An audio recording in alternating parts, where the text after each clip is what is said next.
एक बार एक इंसान अपनी जिंदगी से बहुत परेशान था। वो हर समय अपने आप को कोसता रहता था कि क्या जिंदगी मिली है मुझे, क्या जीवन है मेरा। हर समय सिर्फ दुख ही दुख, हर परेशानी सिर्फ मेरे साथ ही है, हर दुख मुझे ही आकर घेरता है, हर झंझट मेरे ही सर पड़ती है। एक दिन इसी तरह अपने आप को कोस रहा था कि क्या नसीब है मेरा, क्या किस्मत है मेरी, क्या जिंदगी है मेरी, कि तभी अचानक एक बाज अपने शिकार को पंजों में दबाए हुए एक पेड़ पर आकर बैठ जाता है और वहीं पर अपने उस शिकार को खाने लग जाता है। वो आदमी जब उस बाज को देखता है तो कहने लगता है कि क्या जिंदगी है इसकी, क्या जीवन जी रहा है मजे का, ना इसे खाने की चिंता और ना ही किसी और चीज की चिंता।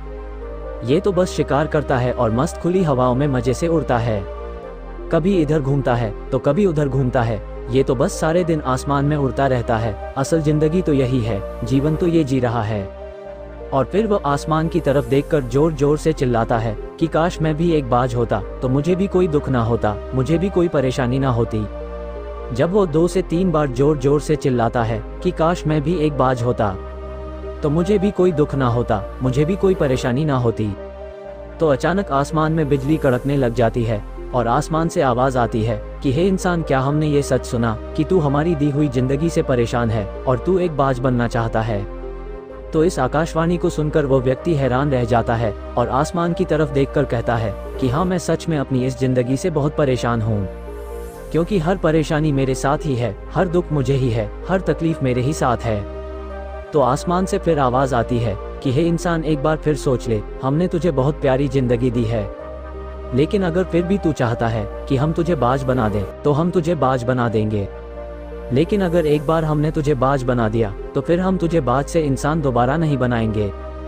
तो वो आदमी तुरंत जवाब देता है कि मैंने अच्छी तरीके से सोच लिया है कि मुझे बाज ही बनना है, और एक बार बाज बनने के बाद मैं दोबारा कभी नहीं कहूँगा मुझे इंसान बनना है। तभी ऊपर से आवाज आती है कि जैसी तुम्हारी इच्छा, और वो इंसान बाज बन जाता है।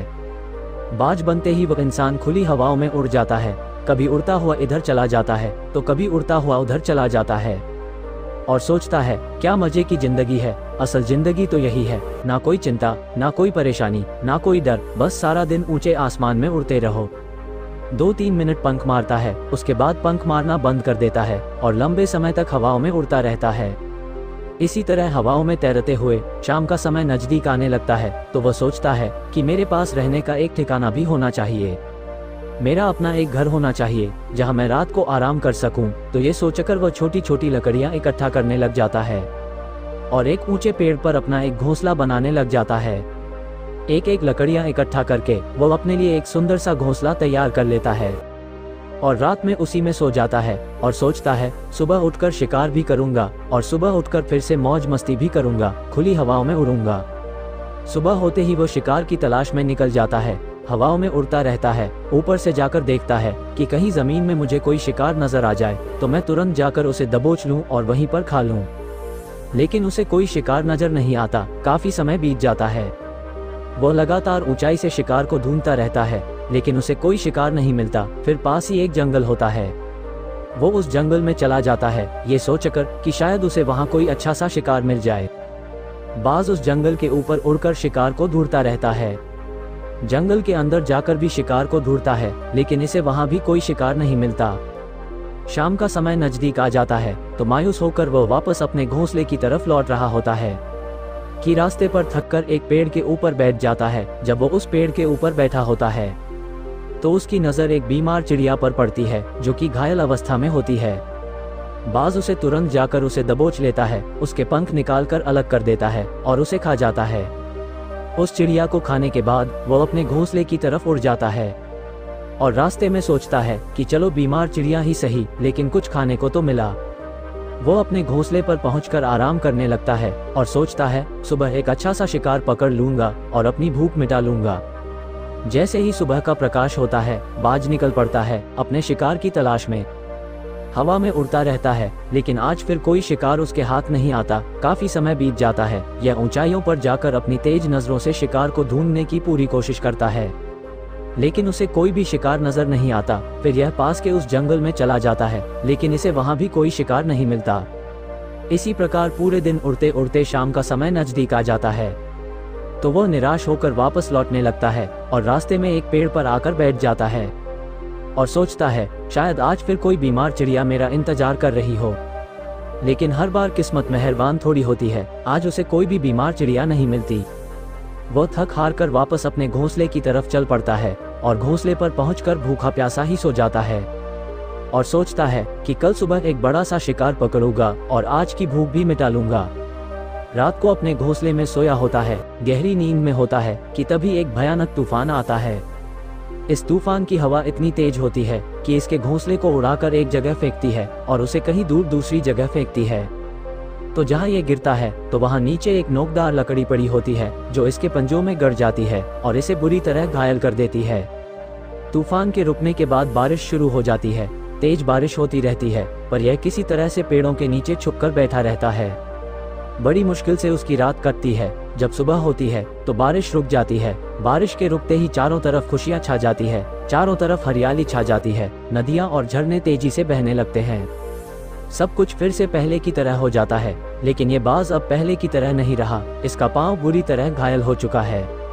इसके पंजे में जो लकड़ी लगी थी उसकी वजह से इसका पंजा बुरी तरह से छत बिछत हो गया है।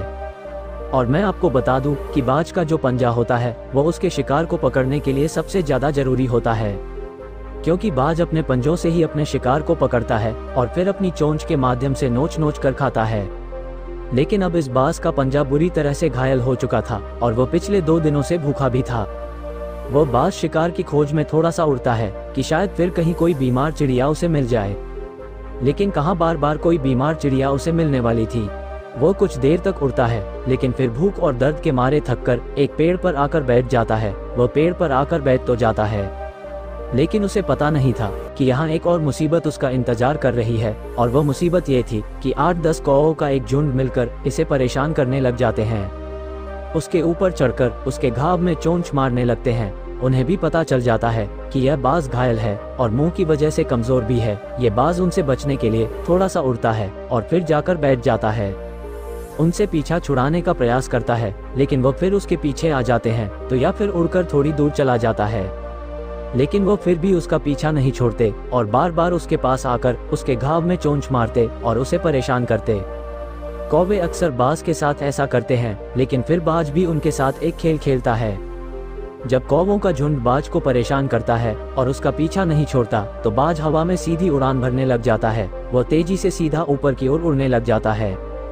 कौवे भी उसके पीछे उड़ते हैं, लेकिन कुछ देर तक उड़ने के बाद कौवे ऐसी ऊंचाई पर पहुंच जाते हैं जहां पर उन्हें ठीक से ऑक्सीजन मिलनी बंद हो जाती है। उनका दम घुटने लग जाता है, उनकी सांस रुकने लग जाती है, तो फिर वो वहां से ऊपर नहीं जा पाते। पर क्योंकि बाज तो बादलों से भी ऊपर उड़ सकता है, इसीलिए वो तो ऊपर चला जाता है, लेकिन कौवे वहां से ऊपर नहीं जा पाते और वो वहां से नीचे आने लगते हैं। तो इस तरीके से बाज उनसे अपना पीछा छुड़ा लेता है, लेकिन ऐसा करने के लिए, इतनी ऊंची उड़ान भरने के लिए इस बाज के पास उतनी ताकत नहीं थी, क्योंकि यह भूखा भी था और घायल भी। तो वो उड़ता और थोड़ी दूर जाकर बैठ जाता और कौवे फिर आकर उसे परेशान करने लग जाते। इसी तरह भूख और घायल हालत में एक दिन गुजर जाता है, दूसरा दिन भी गुजर जाता है, तीसरा दिन भी गुजर जाता है, लेकिन इस बाज के हालात में कोई भी सुधार नहीं हो रहा था। हालात बद से बदतर होते जा रहे थे। चौथे दिन जब ये बिल्कुल खत्म होने पर आ जाता है, इसके अंदर बिल्कुल ताकत नहीं बचती और इसका शरीर इसका साथ छोड़ने लगता है। तो ये किसी तरीके से उड़कर पास ही एक इंसानों की हॉस्पिटल होती है, उसकी छत पर आकर बैठ जाता है और वहां से आने जाने वाले मरीजों को देखता है और अपने आप से कहता है कि काश आज मैं एक इंसान होता तो ऐसे छोटे मोटे जख्मों का हॉस्पिटल से इलाज करा लेता, या किसी को बता देता कि मैं भूखा हूँ, परेशान हूँ, मेरे साथ या परेशानी है। लेकिन आज मैं एक ऐसा बेजुबान परिंदा हूँ जो किसी से कुछ नहीं कह सकता, किसी को अपना दुख नहीं बता सकता, किसी से कोई मदद नहीं मांग सकता। यही बात सोचकर वो उसी छत पे अपना दम तोड़ देता है।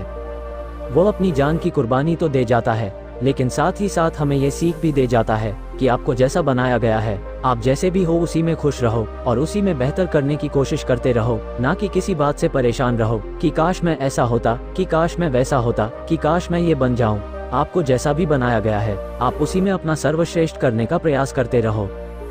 दोस्तों, ये कहानी तो काल्पनिक है, लेकिन हमें जीवन का एक बहुत ही महत्वपूर्ण नियम सिखा कर जाती है कि हम जैसे भी हैं अच्छे हैं, बस हमें उसी में अपना सर्वश्रेष्ठ करने का प्रयास करते रहना चाहिए।